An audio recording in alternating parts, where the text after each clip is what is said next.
Elara Monroe did not cry when they told her she was being let go. She sat there, hands folded neatly on her lap, listening as if the words were not meant for her. The office was too bright, the glass walls too clean. Somewhere beyond them, keyboards clicked and phones rang, the world continuing as though this moment hadn't just cracked her life in two. "We appreciate your contributions," her manager said, eyes skimming the table instead of her face. "But the company is restructuring." Restructuring. It was always a clean word for something ugly. Elara nodded once. She asked no questions.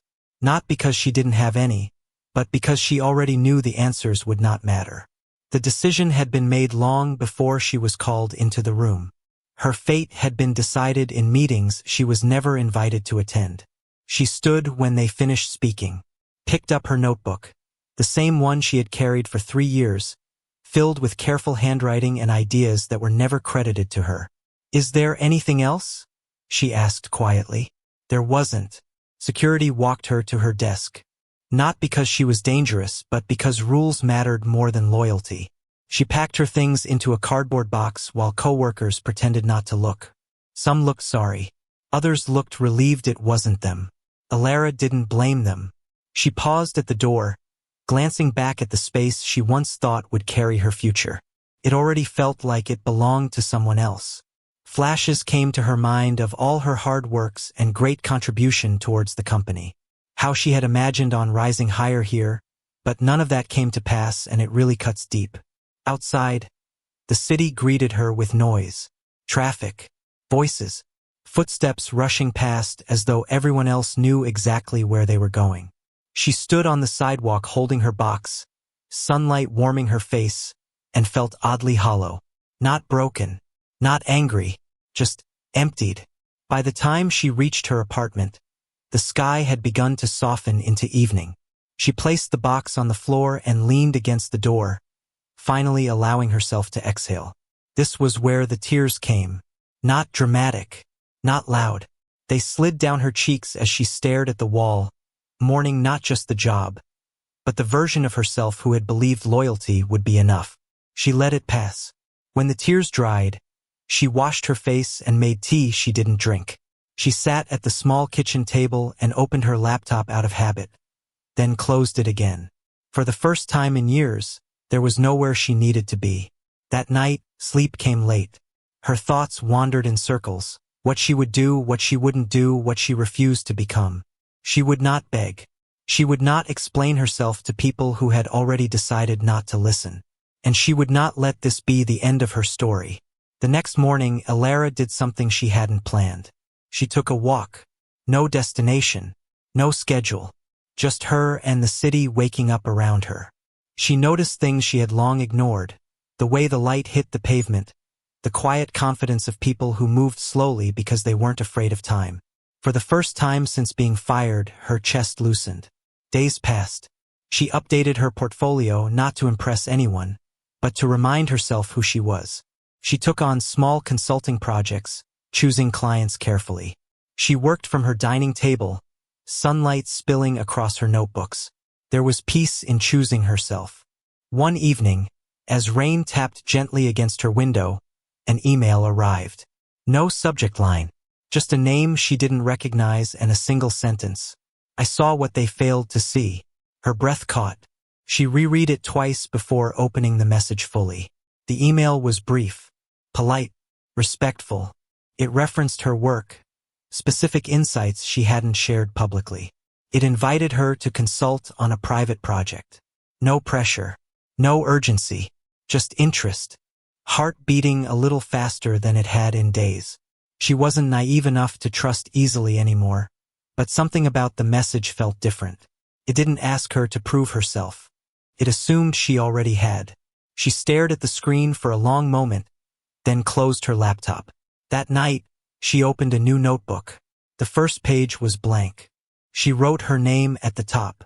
Not as an employee, not as a title, just herself. And for the first time since everything fell quiet, Elara Monroe felt something unexpected rise in her chest. Hope. Elara waited 3 days before replying to the email. Not because she wasn't interested, but because she wanted to be sure she wasn't acting from fear or hunger. She had learned the hard way what desperation could cost. On the fourth morning, she woke before her alarm, the quiet of dawn settling softly around her apartment. She brewed coffee, stayed close to the window, and reread the message once more. I saw what they failed to see. It still made something inside her chest shift. She replied simply, "Thank you for reaching out. I'm open to learning more." The response came less than an hour later. A time, a location, no demands. The address led her to a restored brownstone tucked between modern glass towers. Quiet, understated, almost hidden. There was no company logo on the door, no reception desk buzzing with assistants. Inside, the space felt intentional. Warm wood, natural light, books that looked read, not displayed. A woman greeted her with a smile that didn't feel rehearsed. "You're right on time. He'll join us shortly." Elara was led into a meeting room that felt less like a boardroom and more like a library. She set her notebook on the table, smoothing the edges as she waited. When the door opened, she looked up, and for a moment, everything slowed. Julian Rosser didn't enter like someone used to commanding rooms. He paused, as if he didn't want to disturb the space she already occupied. He was taller than she expected, dressed simply. Dark trousers, a crisp shirt with the sleeves unrolled. No flash, no excess. His presence was calm but undeniable, like deep water. "Ms. Monroe," he said, voice low and even. "Thank you for coming." Something in the way he said her name, carefully, respectfully, made her straighten. "Thank you for the invitation," she replied. They sat across from each other, the table wide enough to maintain professionalism, close enough to feel personal. Julian didn't start with her firing. He didn't start with her resume. He asked about her thinking, about how she approached problems, about what frustrated her in systems designed without empathy. He listened, not the kind of listening where someone waits to speak, but the kind where silence feels deliberate. Elara found herself relaxing. She spoke freely, thoughtfully, without shrinking. At one point, she stopped mid-sentence, surprised by her own openness. Julian noticed. "You don't have to guard yourself here," he said gently. "I asked you because I value how you see the world, not because I want to test you." Her fingers curled slightly around her pen. "That's rare," she admitted. "So is honesty," he replied. They discussed the project, private, ambitious, deeply human in its intent. It wasn't about speed or domination. It was about long-term impact. When the meeting ended, Elara realized 2 hours had passed. Julian stood as she gathered her things. "If you're interested, I'd like to work with you," he said. "On your terms." She met his eyes. There was no pressure there, no expectation, just possibility. "I am interested," she said softly. That evening, she walked home slower than usual. Not because she was tired, but because her thoughts felt full in a way that wasn't heavy. Julian hadn't looked at her like she was damaged or temporary. He had looked at her like she belonged wherever she chose to stand.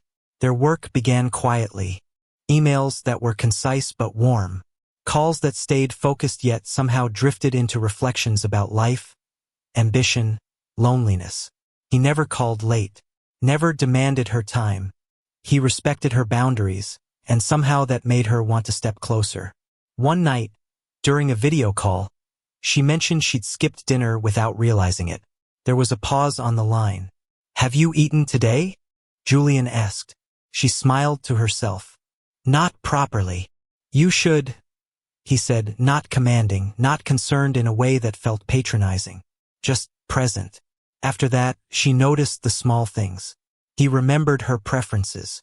He asked about her day, not as a formality but as curiosity. When she spoke, he never multitasked. Sometimes, silence settled between them comfortably, and that scared her more than tension ever had. Elara closed her laptop and leaned back in her chair. She realized she felt seen, not admired. Seen. The thought made her chest tighten. She wasn't ready to name what was forming between them, but she felt it in the pauses, in the careful distance neither of them rushed to close. They continued long conversations on different days, and you could tell they were enjoying each other's attention. He hadn't planned this. He hadn't planned to think about the way her voice softened when she spoke about ideas she loved, or how she never asked for validation, yet somehow earned it without trying. He knew better than to rush. Some things needed space to grow, and so he gave her exactly that. What neither of them said, what lingered quietly between emails and meetings, was the truth neither was ready to confront. They were no longer just working together. Something had begun, and it was gentle. Elara began to notice him in the spaces between things, in the pause before he answered a question, in the way his voice softened when he said her name, in how he never rushed her, even when the world around him clearly demanded speed. Their work settled into a rhythm that felt unnatural. Morning check-ins that were brief but grounding. Long afternoons spent dissecting ideas that mattered to both of them. Evenings where conversations drifted into quieter territory.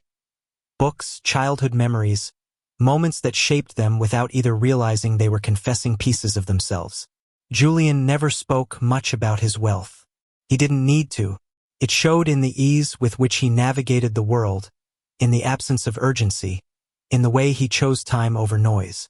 But when he spoke about his past, he spoke carefully, as though he'd learned early that success didn't protect you from loneliness. Elara listened. She understood that kind of solitude. One evening, Julian invited her to review plans in person again. The same brownstone, the same warm quiet. This time, the rain came hard, drumming against the windows. She arrived slightly flustered, hair damp from the walk, coat heavy with water. "You're soaked," he said, concern slipping into his voice before he could smooth it away. "I underestimated the weather," she replied lightly. He disappeared briefly and returned with a towel. He didn't touch her, just held it out, offering. "Thank you," she said, accepting it. Their fingers brushed for a fraction of a second. It wasn't electricity. It was awareness. They both felt it. Neither acknowledged it. They worked late that night, sitting closer than before. Not because they intended to, but because the room felt smaller somehow. When Elara grew quiet, staring at the notes in front of her, and looked away smiling, Julian noticed. "You're thinking," he said. She smiled faintly. "I'm wondering when work stopped feeling like work." He didn't answer immediately. "Me too," he admitted. The silence that followed was heavy. Not uncomfortable, but full. The kind of silence that carried meaning. When she left, Julian watched her go from the doorway. He didn't follow. Restraint was its own kind of care. As weeks passed, their connection deepened in ways neither had planned. Julian began sending articles he thought she'd enjoy. Elara shared music that reminded her of mornings when hope felt possible again. They laughed more easily, teased gently, and still nothing crossed the line. That was what made it dangerous. One night, Elara had a dream she didn't tell anyone about. In it, Julian wasn't rich and powerful. He was just there. The next day, she nearly canceled their meeting. Fear whispered that she was losing balance, that she was leaning too much into something undefined. But when Julian's, calm and familiar, the fear softened. "You look tired," he said. "So do you," she replied. "I didn't sleep well."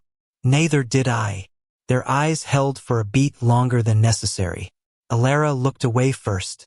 That afternoon, her former company's name surfaced in conversation during a client meeting. The mention was casual, careless. She felt herself stiffen. Later, Julian noticed the shift. "Something changed," he said gently.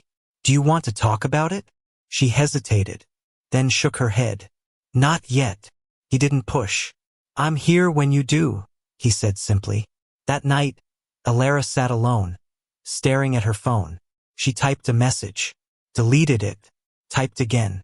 Finally, she sent, "Do you ever feel like you're one mistake away from losing everything you rebuilt?" The reply came quickly. Every day, Julian wrote, "But some things are worth rebuilding slowly." Her throat tightened. She pressed the phone to her chest, surprised by the comfort of knowing someone else carried the same fear. Across the city, Julian set his phone down and exhaled. He hadn't planned to feel this way. He had spent years mastering control of markets, of companies, of outcomes. Elara unsettled that control. Not by force, by presence. He admired her strength, yes, but more than that, he admired her gentleness with herself as she healed. He found himself wanting to protect that, not by shielding her from the world, but by standing beside her in it. He knew lines existed. Power complicated things. Timing complicated things. But desire was patient when it wanted something real. The next time they met in person, Julian noticed Elara hesitate at the door. "Everything okay?" he asked. She nodded. "I just didn't expect to care this much." The honesty surprised them both. Julian's expression softened. "Neither did I." They stood there, the air between them thick with words they weren't ready to say. Just two people acknowledging what was quietly growing. And that night, as Elara walked home under a clear sky, she realized something that both comforted and terrified her. She wasn't just rising anymore. She was falling. And she didn't know yet if she was ready to stop. But she still wanted it all. Not the absence of sound, but the kind that wrapped around her when she stepped into Julian's space now. Familiar, welcoming, safe. It surprised her how easily she moved there, how her shoulders relaxed without permission. They were no longer just working together. They were orbiting each other. That afternoon, they sat across from one another, papers spread across the table, coffee cooling between them. Julian watched as Elara marked up a proposal, her brow furrowed in concentration. "You do that thing," he said softly. She glanced up. "What thing?" "You tilt your head when you're close to solving something." She paused, then smiled faintly. "I didn't realize." "I notice things," he replied. The words lingered longer than necessary. She returned to her work, but her pulse had already shifted. It frightened her. How much she felt with him without a single touch. How deeply she was seen without being exposed. Later, when the meeting ended, Julian offered to walk her part of the way home. The city was calm, streets glowing with evening light. They walked side by side, not close enough to brush, not far enough to feel distant. "You don't have to do this," she said after a while. "I know," he answered. "I want to." That was how it always was with him. Choice. They stopped at a corner cafe, neither of them hungry but unwilling to part yet. They sat by the window watching people move past, talking about nothing and everything. Elara stirred her tea slowly. "Do you ever miss anonymity?" she asked. Julian considered the question. "I miss being unknown," he said. "But I don't miss being unseen." She looked at him then, really looked. "You're seen here," she said before she could stop herself. His gaze held hers, steady and searching. "Yes," he said quietly. "I am." The silence stretched, thick with meaning. Elara felt the familiar tightening in her chest, the warning that she was getting too close, too attached. She looked away. That night, alone in her apartment, Elara replayed the day in her mind. His careful attention, his presence, the way he never crossed boundaries yet somehow closed distances. It was safer to pull back. She decided to. Over the next few days, she kept their conversations professional. Shorter, focused, polite. Julian noticed immediately. He didn't call her out. He waited. Then, one evening, he asked if they could talk, not about work. "I feel like I lost you," he said simply. Her breath caught. "You didn't lose me." "It feels like I did," he replied. "And I don't understand why." She closed her eyes briefly. When she opened them, the truth was already waiting. "Because I'm scared," she admitted. "And you're not someone I can afford to be careless with." Julian didn't interrupt. "When I was fired," she continued, voice steady but fragile, "I learned how quickly things can be taken away, how easily people decide you're replaceable." She met his gaze. "I don't want to feel that again." Julian leaned back slightly, giving her space, but his eyes never left hers. "I would never make you feel replaceable," he said. "I know," she whispered. "That's what scares me." The honesty hung between them, raw and unguarded. Julian exhaled slowly. "Elara, I don't want anything from you that you're not ready to give. But I won't pretend I don't care. Her heart pounded. Care. Such a simple word. Such a dangerous one. That night, she dreamed again. But this time, the dream wasn't about closeness. It was about trust. About standing side by side, facing forward together. The next morning, she woke with clarity. Avoiding him wasn't protecting herself. It was denying something real. When they met again, she didn't pull back. She didn't rush forward either. She met him where he was. They worked late that evening, the air between them calmer now, steadier. When Julian stood to leave, he paused. There's something I want to say. He began, then stopped. Elara waited. He shook his head slightly. Another time. She nodded. Another time. They stood there for a moment longer than necessary, neither moving. As Elara walked home, she realized something had shifted. Not toward danger, but toward truth. They weren't pretending anymore. They were choosing awareness over fear. And somewhere deep inside, she felt it, quiet but certain. This wasn't a passing connection. It was the beginning of something that would ask more of both of them than either had planned. Elara noticed it in an email forwarded to her by a former colleague. Polite on the surface, but laced with implication. A question about her departure. A suggestion that her rise since then was sudden. She didn't reply. She had learned the power of silence. But silence, she knew, didn't stop people who were uncomfortable with her growth. Within days, whispers became headlines in smaller industry blogs. Nothing outright false, just carefully framed doubt. Former analyst finds sudden success under billionaire patronage. Elara stared at the words longer than she should have. Patronage? As though she had been handed something instead of earning every inch of it. She kept staring at the laptop and rested her palms on the legs, grounding herself. She had promised she wouldn't shrink again. Still, the old ache returned, the familiar fear of being misjudged without the chance to speak. During a video call with Julian, he noticed before she said anything. You're quieter, he said, and not in your thinking way. She hesitated, then sent him the link. There was a pause as he read. When he looked back at her, his expression had changed. Not to anger, but to resolve. This isn't acceptable, he said calmly. It comes with the territory, she replied, forcing a steadiness she didn't feel. You don't need to get involved. Julian's gaze sharpened, not with dominance, but with certainty. I'm already involved, he said. With you. Her breath caught. I won't let them reduce you to a narrative that serves them.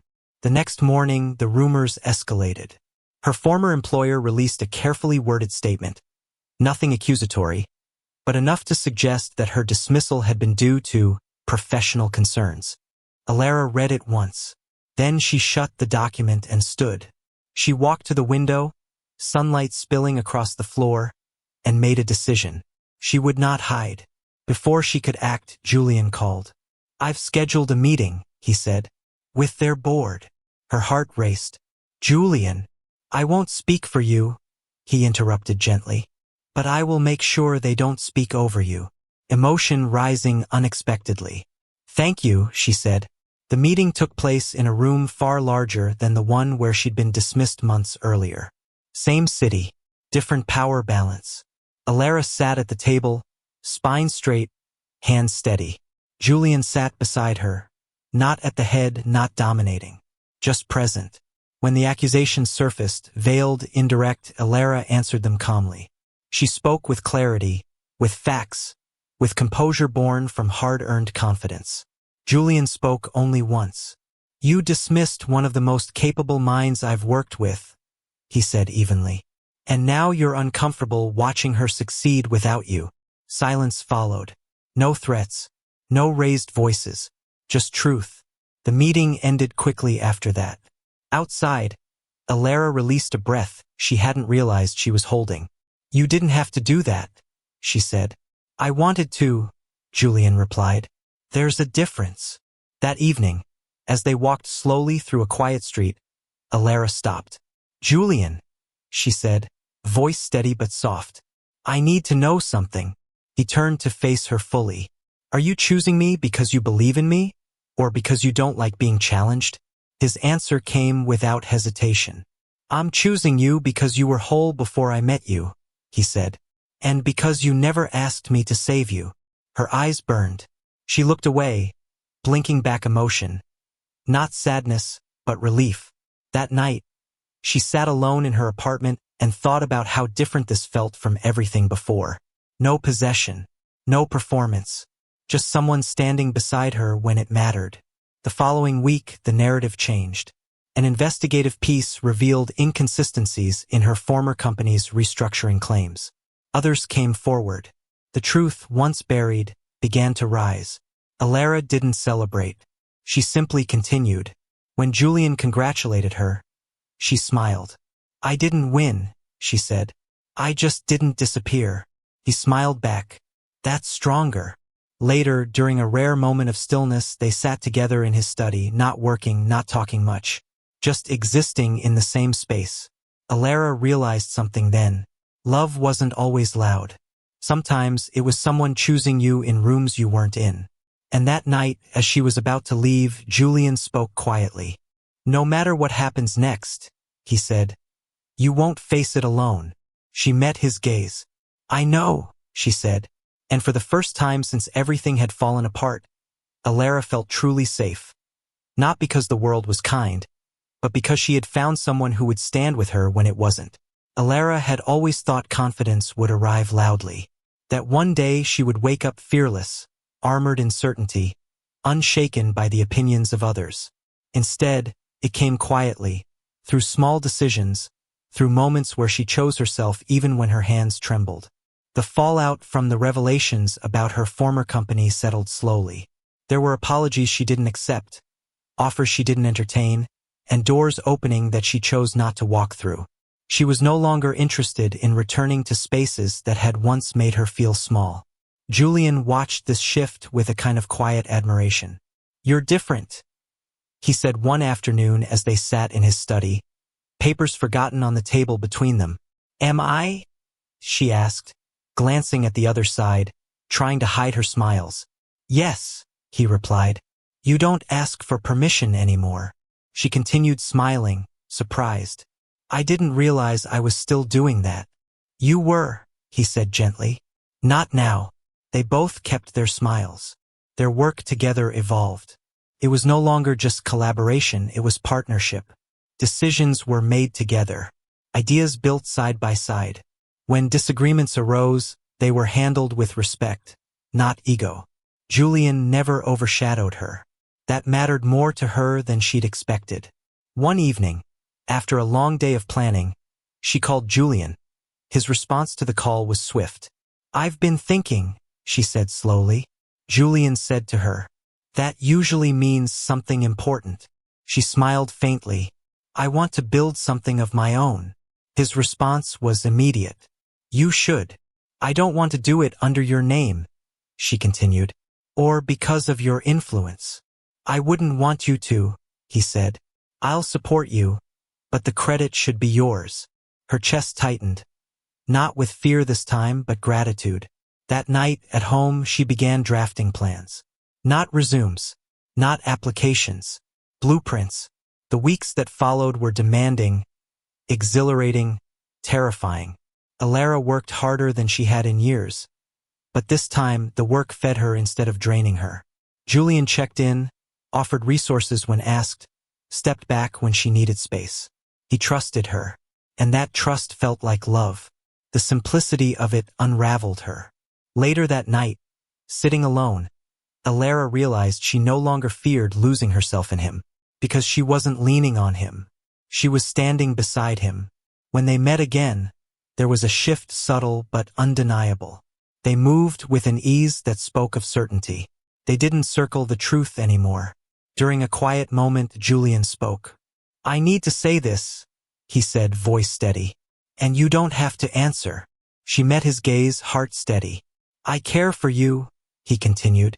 Not in a way that asks for ownership. In a way that asks for presence. Her throat tightened. I choose you, he said simply. No grand declaration. No pressure. Just truth. Elara didn't rush her response. She breathed. Then she said, "I choose you too." The words settled between them, solid and calm. Nothing changed dramatically after that. And yet everything did. The knowledge followed her home, into her dreams, into the mornings where she woke with purpose instead of doubt. Weeks later, Elara signed the final document that made her company real. She stared at her name on the page, feeling a quiet awe. When she told Julian, he smiled, not proudly but joyfully. "I never doubted you," he said. She believed him. One evening, as they stood on the balcony, the city breeze cool against their skin, Elara leaned against the railing. "Thank you," she said quietly. "For what?" Julian asked. "For never trying to save me." His expression softened. "You never needed saving." She turned to him then, eyes clear. "I'm glad we found each other when we did." "So am I," he said. They stood there, shoulder to shoulder, deeply connected. Elara thought back to the woman she had been on the day everything fell quiet. The woman who carried a box and wondered who she would become. She had become this. A woman who chose herself. A woman who loved without losing herself. A woman who rose not because someone lifted her, but because she finally trusted her own strength.